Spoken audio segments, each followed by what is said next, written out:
여러분 반갑습니다. 정의화입니다. 최근에 그 바이든 미국 대통령이 다녀가셨지 않습니까?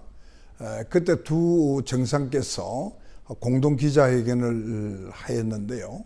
그때 한 여성 외신 기자가 윤 대통령에게 제가 보기엔 좀 난감한 질문을 하는 장면을 제가 보았습니다. 그 질문의 내용은 윤석열 대통령이 당선 후에 만든 새로 내각에 여성이 적다는 것입니다. 아마 여성이 한 사람밖에 없었죠, 처음에는. 그 뒤에 후속 인사가 있었는데요.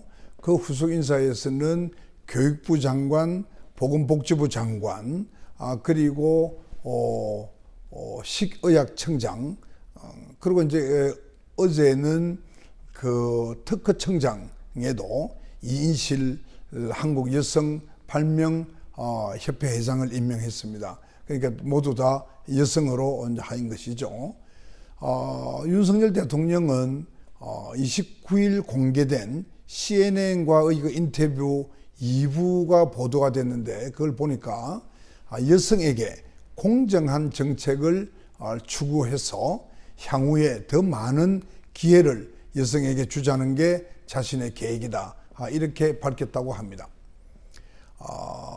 평생을 검사로서만 일해온 윤석열 대통령이 평소에 남성 중심의 우리 사회에 대한 나름의 문제의식이 만약에 없었다면은 이렇게 말을 한다는 것은 불가능하지 않겠느냐 하고 제가 생각이 되었습니다.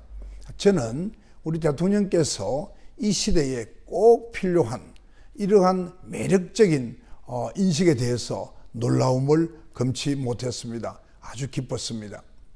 제가 평소에 생각해 왔던 선진 대한민국에 대한 기대가 정말 실현할 수 있겠구나, 실현 가능하겠구나 하는 희망을 가지게 되었습니다. 우리나라는 그 사회 변화가 크게 일어나고 있습니다. 그 중에서도 여성들의 그 사회적인 지위, 그 향상이 크게 발전되고 있다, 나아지고 있다 하는 점이라고 말할 수 있겠습니다. 우리나라는 해방 후에 지난 75년간 남성 중심의 사회였습니다. 남성 중심으로 생각하고 남성 중심으로 행동해 왔던 것입니다. 저는 우리나라가 중진국에 오래 머물고 있는 그 이유가 남성 중심 사회와 크게 관계가 있다고 생각을 합니다. 이것을 남성과 여성이 아주 조화로운 사회로 변화시키지 않고는 미래가 없을 거로 보았습니다. 우리는 지금 세계 10대 경제 대국이라는 칭찬을 듣는 수준에 와 있지만은 우리는 그 선진사회 또 선도국가가 되기 위해서는 남성 중심의 사회에 변화가 없이는 불가능하다, 저는 이렇게 보고 있는 것입니다.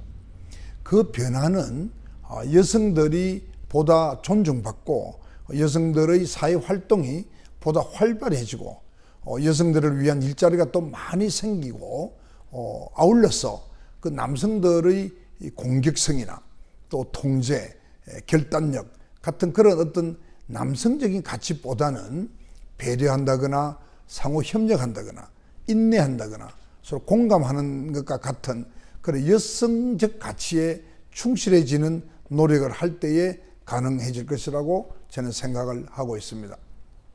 세계는 아주 오래전부터 하드웨어 중심에서 소프트웨어 중심으로 변모하고 있다는 것은 우리 모두가 다 잘 알고 있습니다.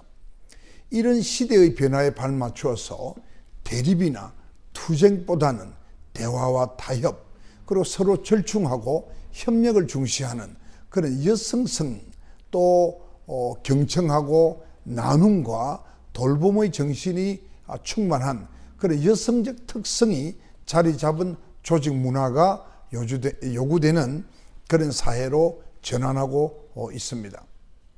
정부나 기업에도 창의성을 가지고 창의성을 부르고 있고 또 자립정신으로 지역의 변화를 이루어가는 억척스러운 그런 여성상이 점차 요구되는 사회로 변모하고 있습니다.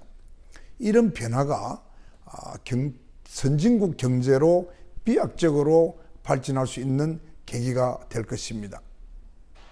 우리 사회도 고무적인 것은 남성적 가치를 예컨대 용감 또는 투쟁, 호연지기 이런 남성적 가치에서 여성적 가치인 아주 세심함이나 배려심이나 협력하는 것이나 공감과 같은 그러한 여성적 가치로 알게 모르게 조금씩 변해가고 있는 점입니다.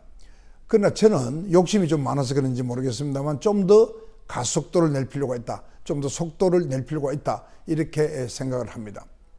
우리는 하루빨리 소프트웨어의 사회로 또 여성적 가치의 사회로 변할 때에 진정한 선진국의 진입이 가능하다. 이렇게 제가 생각하기 때문에 그렇습니다. 우리나라의 그 딸 선호도가 외국보다도 훨씬 높게 된 것이 어제 오늘이 아닙니다. 남성 중심 사회를 살아온 나와 저와 같은 연배의 할아버지들조차도 손녀를 선호하는 것을 쉽게 볼 수가 있습니다. 저는 아들만 셋입니다만은 저를 부러워하기는커녕 오히려 딸이 없는 것을 위로를 해주는 그런 사회로 바뀌었습니다. 미래는 여성 중심의 사회 아니면 최소한 여성 우위의 사회가 될 가능성이 크다고 저는 생각하고 있습니다. 우리 국민의 3분의 2는 남성이 여성처럼 사고한다면 세상이 더 나아질 것이라고 생각을 하고 있습니다. 또 우리 국민의 59%는 오늘 출생한 딸아이가 남자아이보다도 성공할 가능성이 훨씬 높을 것이라고 예측했다는 보고도 제가 본 적이 있습니다. 30년 전부터 제가 남자 중학교에 남자 선생님들이 점차 희귀해지는 그러한 현상이 나타난 것으로 얘기를 들었습니다. 실제로 27년 전에 제 모교인 부산중학교를 국회의원에 당선되고 난 뒤에 방문했는데요. 제가 좀 깜짝 놀랐습니다. 왜냐하면 체육 선생님하고 교감 선생님을 제외하고는 모두가 다 여자 선생님이었기 때문에 그렇습니다. 그러나 지금 제가 생각을 가만히 해보니까 남성들이 그 여성적 가치를 일찍 받아들이는 것에 오히려 도움도 됐을 것이다. 그런 생각이 들기도 합니다. 근자에는 연상의 여성과 결혼하는 그런 경우가 많다는 것으로 제가 알고 있는데요. 이런 교육 현장의 모습들과 무관하지는 않지 않겠나 이런 생각을 해봅니다. 의사나 외교관, 법조인과 같은 그런 전문직에서 여성들이 두각을 내기 시작한 지는 꽤나 오래되었습니다. 우리 사회의 전문 직종에서는 중견의 위치에 많은 여성들이 지금 자리하고 있습니다. 과거의 정치권에서도 국회의원의 경우에는 여성 국회의원이 너무 적어서 법으로서 비례대표를 홀수 번호는 다 여성으로 하는 그런 법을 만들었죠. 그 이후에는 그래도 그나마 한 30여 명이나 되는 여성 국회의원들이 그 당선이 되기도 했습니다. 그렇지만 여전히 턱없이 부족한 편입니다. 그러나 그 뒤에 지역구 출신도 늘어나기 시작했고, 그렇지는 볼 때 오래지 않아서 우리 국회도 여성 의원들께서 과반수를 차지하는 날도 멀지 않았다. 이렇게 제가 기대를 하고 있고요. 장관의 경우에도 지금 대개 이제 환경부 장관, 교육부 장관, 복지부 장관 이런 곳에 여성을 많이 씁니다만 국방부 장관도 여성이 임명되는 날도 멀지 않았을 것으로 저는 보고 있습니다. 길정우 전 국회의원은 이렇게 말한 적이 있습니다. 제2의 한강의 기적은 재능 있는 한국 여성들, 가정과 조직 안에서 아주 숨지기고 위축된 여성들의 잠재력에 불을 지필 때 가능할 것이다. 그래서 제2의 한강의 기적이 올 것이다. 이렇게 주장한 적이 있습니다. 저도 우리나라의 아주 우수하고 역동적인 여성들이 각 직장과 조직 속에서 제 역량을 발휘하는 시대가 올 때에 대한민국이 선진국으로 도약을 하게 될 것이다 하고 제가 확신하고 있습니다. 그뿐만 아니고 세계 최악의 출산율도 나아질 수 있다. 저는 그렇게 보기 때문에 상당히 고무적이라고 생각합니다.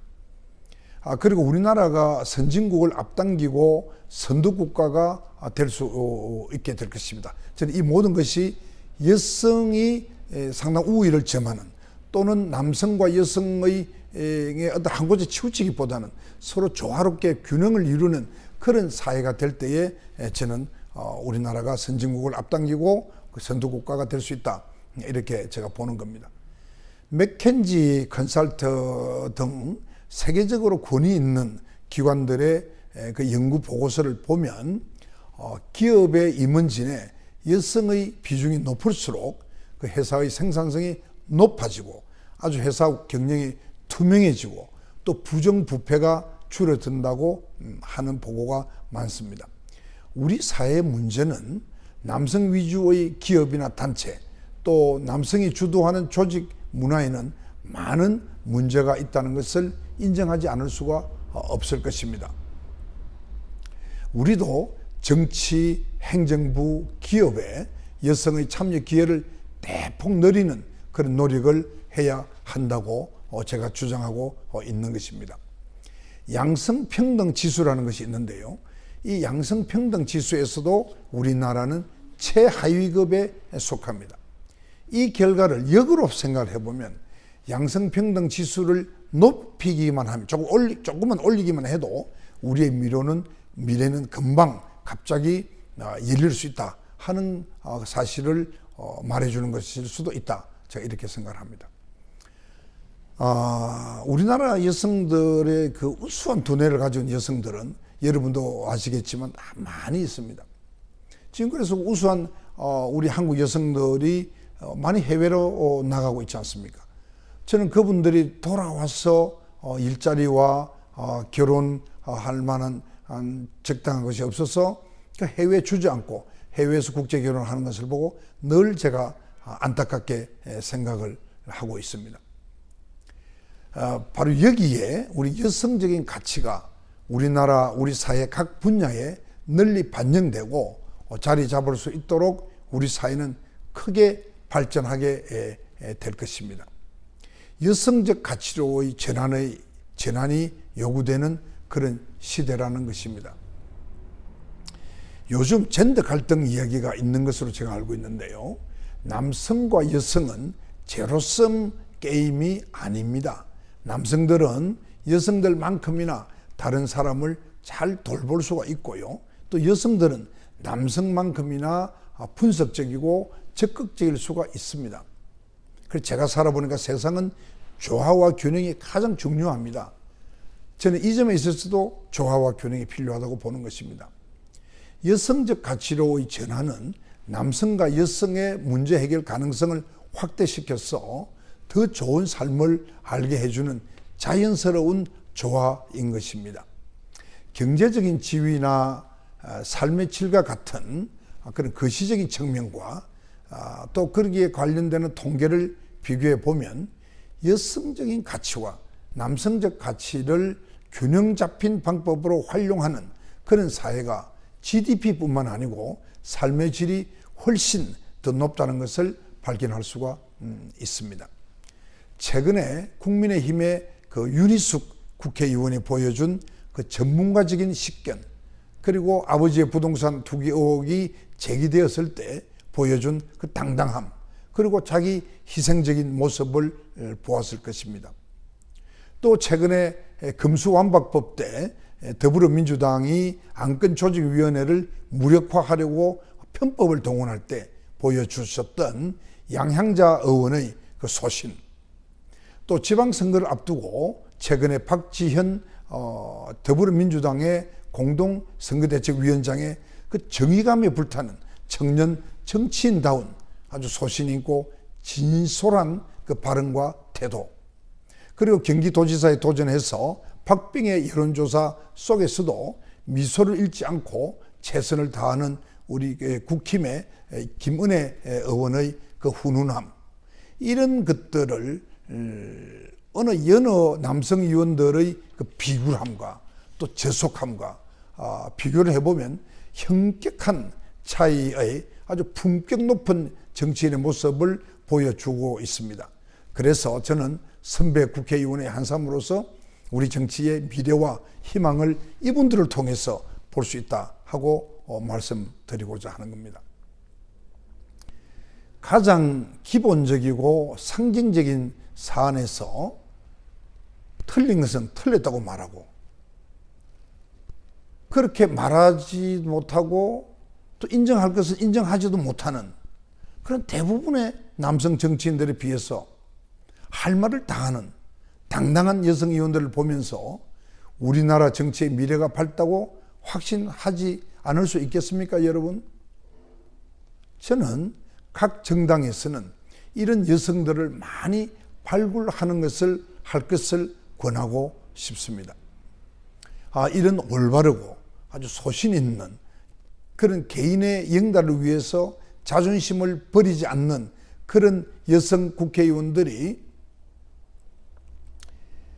가반수가 될 수 있는 날, 다시 말하면 올바르고 소신 있고 개인의 영달을 위해서 소신 없는 그런 자존심을 버리는 그렇지 않는 그런 여성 국회의원들이 많이 생겨서 우리 대한민국 국회 300명의 과반수가 되는 날, 대한민국이 선도국가가 되고 선진국이 되는 날이 될 것이라고 믿습니다.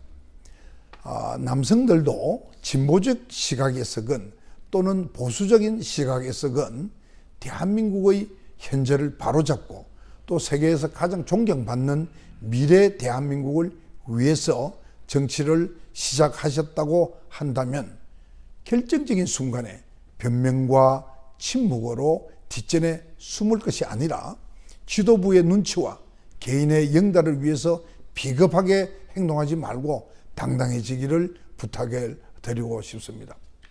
아닌 것은 아니라고, 틀린 것은 틀렸다고 말할 수 있게 되기를 바랍니다. 정직, 공감, 협력, 소통 능력, 이와 같은 여성적 가치, 또 여성들이 많이 공유하는 성향에 더 많은 관심을 기울이기를 기대합니다. 여성들과 그리고 여성처럼 생각하는 남성이 우리 모두가 살고 싶어하는 세상을 만들어가고 있다는 것을 기억하시기 바랍니다. 저는 윤석열 대통령이 여성적 가치의 중요성을 알고 있고 우수한 여성 지도자들에게 기대가 크다는 사실과 또 공정성에 입각한 지역 균형 발전에 큰 관심과 의지를 가지고 계신다는 것에 아주 감동하고 한편 예의주시하고 있다는 말씀을 아울러 드립니다. 또 빠른 시일 내에 입법부와 대통령 집무실이 모두 세종시로 옮겨가서 세종시가 행정 복합도시에서 미국의 워싱턴 DC처럼 실질적인 수도가 되고 서울은 뉴욕과 같이 국제 경제도시가 되기를 기대하고 있습니다. 그리고 이원 집정제 권력 구조와 명실상부한 지방자치가 될 수 있도록 투포인트 개헌을 위한 논의를 시작해 주기도 제가 기대하고 있습니다. 이 세종시로의 수도 이전 문제와 개헌 문제는 다음 기회에 여러분들에게 제 의견을 말씀드리고자 합니다. 여러분 대단히 감사합니다. 좋은 나날 되시기 바랍니다.